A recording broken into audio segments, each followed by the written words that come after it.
अध्ययन संपन्न होने के बाद शिष्य को गुरुजी से कहना चाहिए कि मैं क्या दक्षिणा आपको अर्पित करूं। यद्यपि गुरुदेव के ऋण से कभी कोई ऋण हो नहीं सकता और होने की बात सोचना नहीं चाहिए। ठाकुर जी के, गुरु जी के तो सदा कर्जदार बनकर रहना चाहिए, उनकी कृपा के ऋणी बनकर रहना चाहिए। फिर भी एक मर्यादा है कि गुरु जी कुछ न कुछ आज्ञा करें और शिष्य को अर्पित करके और एक विधि का निर्वाह करना चाहिए। आपने आग्रह किया तो महर्षि अगस्त्य ने कहा कि तुमने जो अत्यंत निष्काम भाव से हमारी आश्रम की, गौ की, ब्राह्मणों की, संतों की सेवा की है, इसी से हम अत्यंत प्रसन्न हैं। तुम्हारी गुरुदक्षिणा संपन्न हो गई। अब तुम अपने मन में यह मत सोचो कि हम गुरुदक्षिणा हमने नहीं दी। ये बात अपने मन में मत सोचो। पर ये बार बार आग्रह करते रहे कि नहीं, आप कृपा करें, कुछ न कुछ तो कहें, हमारे मन में संतोष हो जाए। इनके आग्रह को देख करके भगवान अगस्त्य जी बोले, अच्छा तो ठीक है, तू गुरु दक्षिणा अर्पित करना ही चाहता है तो श्री सीताराम जी को यहां ले आना, और जब तक ये दक्षिणा यहां न लाओ तब तक मुंह मत दिखाना। बोलो भक्तवत्सल भगवान की जय। लगता तो ऐसा है कि महर्षि ने कोप किया, पर गुरुजन कभी किसी पर कोप करते नहीं है। क्रोधोपि देवस्य वरेण तुल्यः।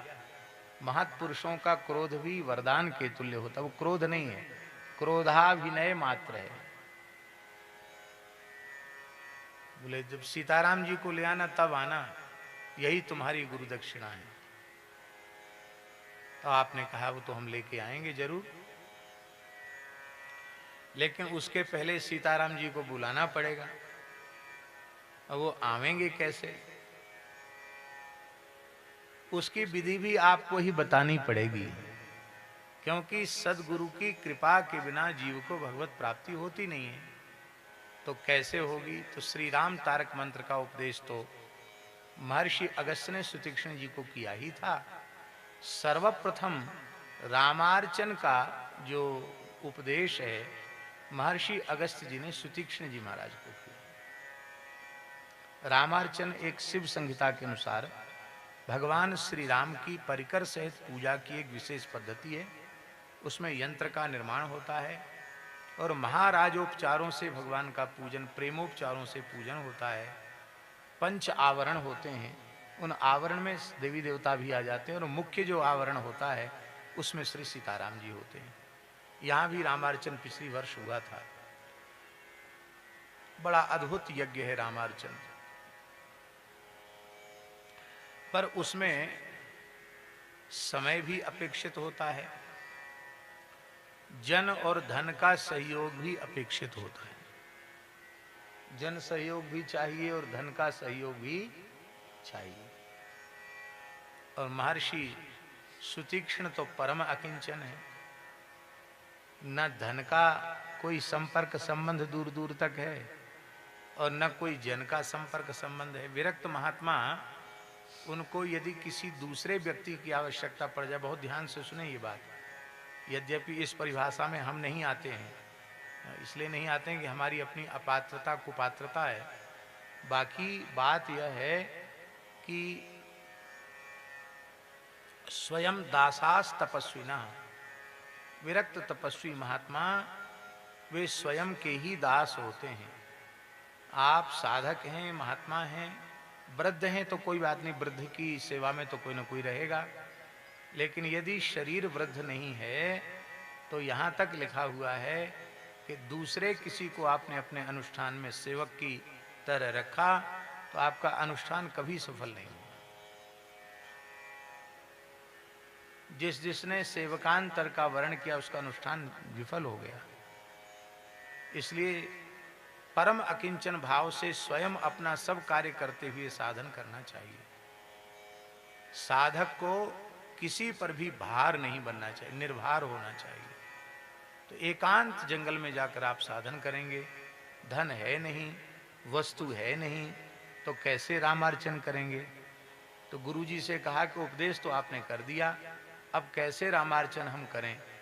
तो महर्षि अगस्त्य ने कहा कि तुम यंत्र स्थापित करके और केवल पुष्प तुलसी से ही संपूर्ण आवरणों की पूजा कर लो, और मानसिक उपचारों की कल्पना करते हुए, मानसिक उपचारों में बड़ी सुविधा है स्वामी जी। ऐसे तो आपको दूध खोजना पड़ेगा, पंचगव्य पंचामृत के लिए दूध दही घृत सब पदार्थ इकट्ठे करने पड़ेंगे। वर्तमान समय में तो गोवध हो रहा है, सौभाग्य समझो कि वेद लक्षणा भारतीय गायों का पंचगव्य पंचामृत उपलब्ध हो जाए, ये सौभाग्य समझो, इतनी कठिनाई है। विरक्त अकिंचन महात्माओं को तो और अधिक कठिनाई।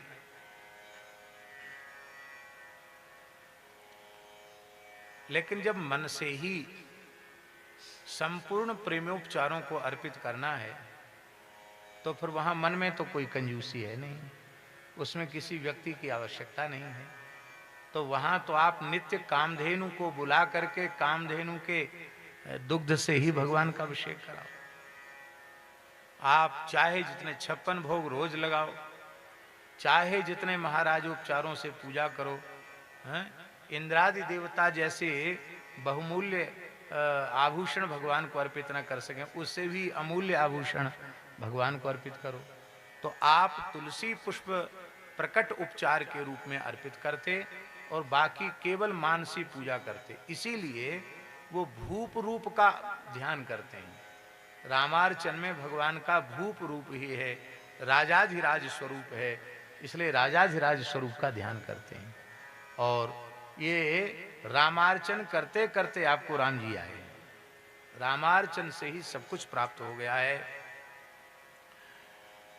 तो निज आश्रम प्रभु आन कर पूजा विविध प्रकार की रामार्चन की पूजा तो आज करते ही थे।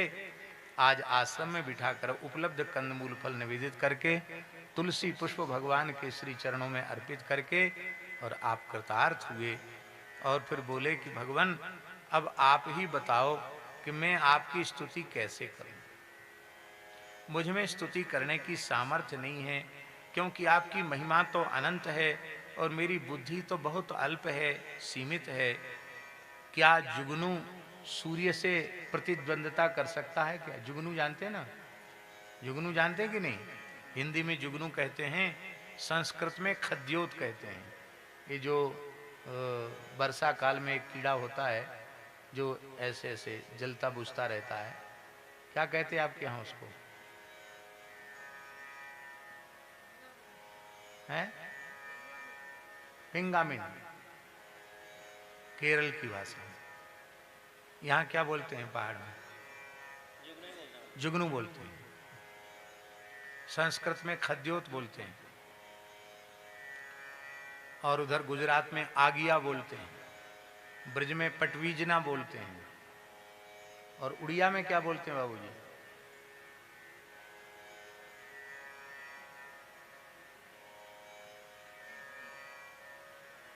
बिजुली, बिजुली बोलते हैं उड़िया में। तो इस तरह से आप समझ गए होंगे।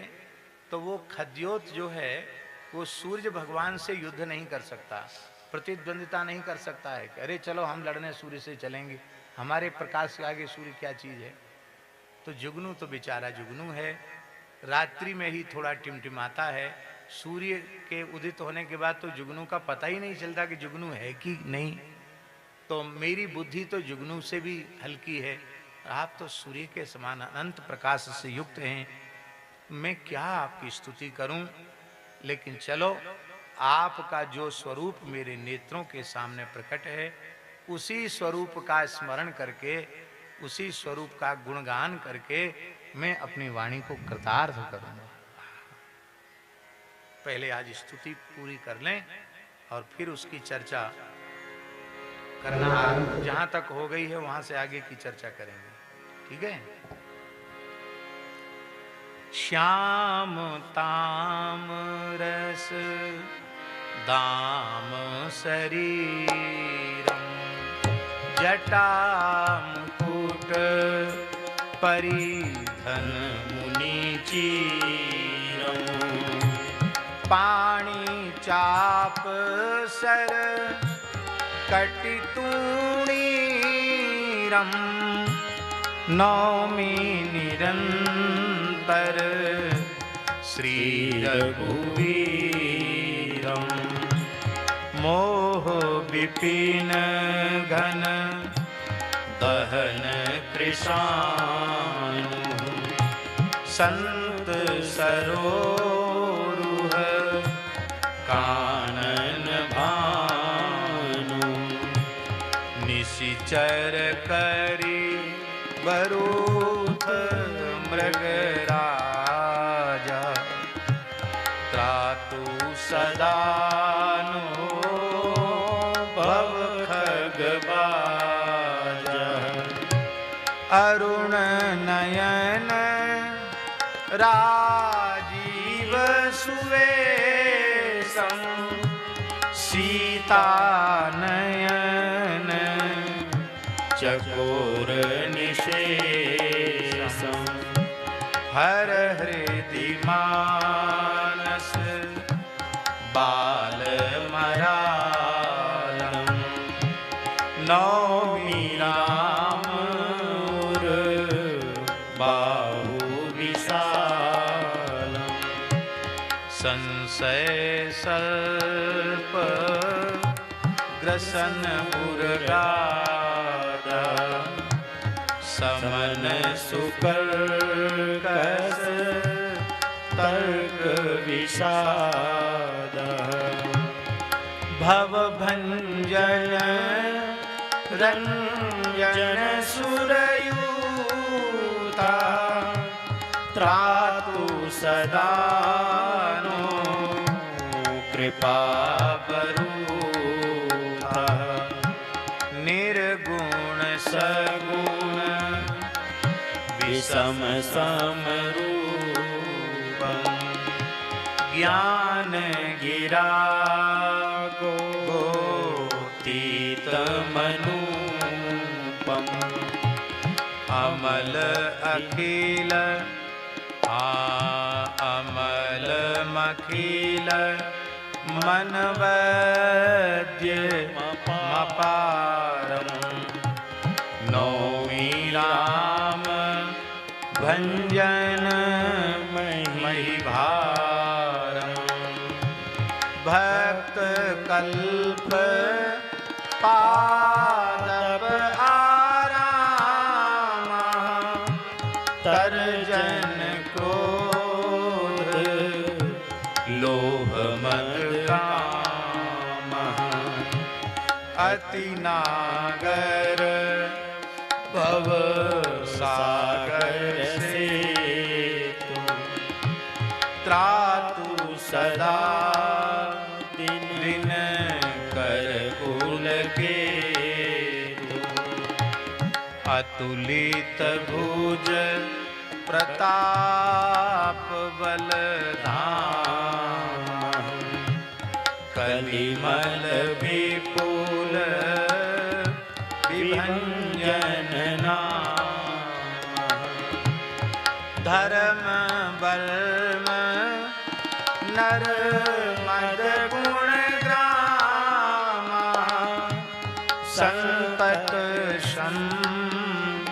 तनो मम राम, यद्यपि विरज व्यापक अविनाशी, सबके हृदय निरंतर वासी, तदपि अनुज श्री सहित खरारी, वसतु मनसि मम कानन चारी, जे जानहि ते जानहु स्वामी, सगुण अगुण उर अंतर जामी, जो कौशलपति राजीव नयना करऊ सुराम हृदय मम अयना अस अभिमान जाय जन भोरे मैं सेवक रघुपति पति मोरे सुनि मुनि वचन राम मन भाए बहुरी हरसि मुनि वर उर लाए बहुरी मम हरसि मुनि वर उर लाए श्री राम जय राम जय जय राम श्री राम जय राम जय जय राम श्री राम जय राम जय जय राम श्री राम जय राम जय जय राम। थोड़ी देर विराज सकेंगे। वाह। तो आज इसकी संपन्नता में आपका कुछ आशीर्वाद भी हो जाएगा। अभी अनुकूलता तो अभी कुछ बोल दो, अपने घर का मंच है।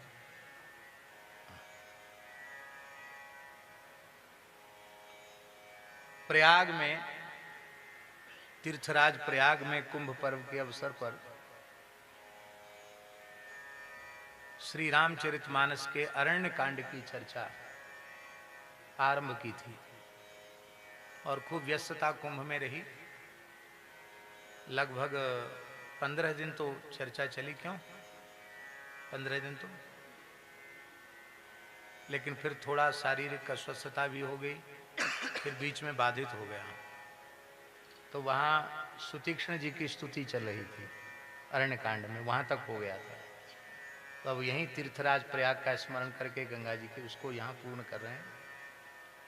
गंगा जी और काशी विश्वनाथ भगवान ही प्रधान श्रोता हैं। बोलो भक्तवत्सल भगवान की जय।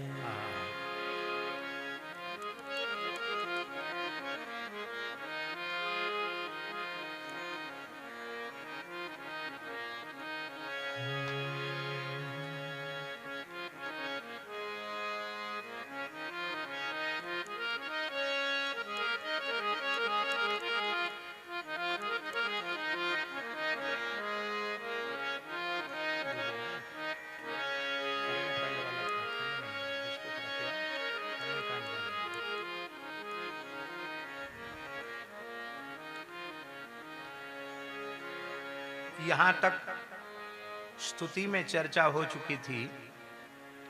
संशय सर्प ग्रसन उर्गादा समन सुकरकस तर्क विषादा भव भंजन रंजन सुरयूथा त्रातु सदानो कृपा वरूथा। ये यहाँ से संशय सर्प ग्रसन उर्गादा, यहाँ से स्तुति के भाव का आरंभ होना। इसके पूर्व तक की स्तुति हो चुकी है। महर्षि सुतीक्षण स्तुति करते हुए कहते हैं कि प्रभु, एक सर्प ऐसा है जिसका विष इतना भयंकर है कि किसी मंत्र में, किसी तंत्र में, किसी औषधि में, किसी गारुड़ी विद्या के जानकार में वह सामर्थ्य नहीं है कि उस सर्प के विष को वह उतार सके। ऐसे भी गारुड़ी विद्या के जानकार होते हैं, इसको गारुड़ी विद्या कहते हैं, सर्प उतारने का, सर्प का विष उतारने की विद्या। आपको महाभारत का एक प्रसंग स्मरण में होगा। एक कश्यप नामक ब्राह्मण जा रहा था और उसी समय तक्षक भी डसने के लिए परीक्षित को जा रहा था। तक्षक ने ब्राह्मण वेश बनाया था, ब्राह्मण रूप में जा रहा था, और ये तो ब्राह्मण था ही। तो नाग देवता होते हैं, उसको ये अनुभव हो गया कि ये ब्राह्मण उसी प्रयोजन के लिए जा रहा है। बोले आपका शुभ नाम? बोले मैं कश्यप नामक ब्राह्मण हूं। कहाँ जा रहे हैं आप? बोले गंगा तट पर अनशन व्रत पूर्वक बैठे हैं राजर्षि परीक्षित, उनको तक्षक आकर डसेगा, और मैं इस प्रकार के मंत्रों का जानकार हूं कि तक्षक जैसा नाग जिसको डस जाए उसको भी मैं पुनर्जीवित कर सकता हूं। तो राजा योगी युवावस्था में है, जीवित रहकर प्रजा की सेवा करेगा, बहुत हित करेगा, और मैं एक तपोधन अकिंचन ब्राह्मण हूं, तो एक राजा की प्राण रक्षा करूंगा, चक्रवर्ती सम्राट की प्राण रक्षा करूंगा, तो राजा हमारा बहुमान करेगा, बहुत दान दक्षिणा देगा, तो हमारी विपन्नता दूर हो जाएगी।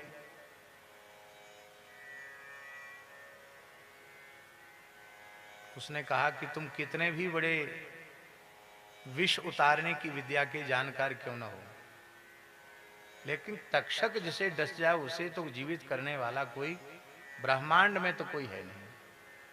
अरे भाई, तुम मंत्र की शक्ति नहीं जानते हो, तुम इतना आग्रह क्यों कर रहे हो? तो उस द्विज रूपधारी तक्षक ने कहा कि मैं ही तक्षक हूं, मैं डसने जा रहा हूं, और मेरे विष के प्रभाव को तुम समझते नहीं हो। यदि मेरे विष के प्रयोग प्रभाव से दग्ध को तुम पुनः जीवित कर दो तो मैं समझूंगा कि हाँ तुम्हारे पास गारुड़ी विद्या है। और ऐसा कहकर तक्षक ने एक विशाल बटवृक्ष को डसा, हरे भरे बटवृक्ष को डसा, और उस बटवृक्ष के ऊपर एक लकड़हारा सूखी लकड़ियां काट रहा था कुल्हाड़ी से, जो डालियां सूख गई थी उनको काट रहा था। तक्षक ने जब उसको डसा तो वह वृक्ष उस लकड़ी काटने वाले लकड़हारे के सहित थोड़ी ही देर में राख की ढेरी के रूप में परिवर्तित हो गया, भस्म हो गया उस विष की ज्वाला से। राख की ढेर सामने है, और उस दग्ध राख की ढेरी में, भस्म की ढेरी में कश्यप ब्राह्मण ने कमंडल उसे जल लिया, मंत्रोच्चार करके जैसे उस पर फेंका, तत्काल वह वृक्ष पुनः हरा भरा हो गया, और लकड़हारा फिर से लकड़ी काटने लगा। तक्षक ने साष्टांग प्रणाम किया। ऐसी मंत्र विद्या, ये हमारे पूर्वजों में ऐसी ऐसी सामर्थ्य थी, ऐसी विद्याएं थी। बोले भाई तुम तो जरूर राजा को जीवित कर दोगे, तुम्हारी तो अचिंत्य मंत्र की सामर्थ्य है, तुम निश्चित जीवित कर दोगे। लेकिन एक बात का विचार करो, एक ऋषि कुमार ने शाप दिया है कि 7वें दिन तक्षक डसेगा और उससे मृत्यु होगी, तो एक ऋषि कुमार की वाणी झूठी होगी। और फिर तुम ज्योतिष के भी विद्वान हो, प्रत्येक शरीर की उत्पत्ति के साथ, प्रत्येक शरीर की उत्पत्ति के साथ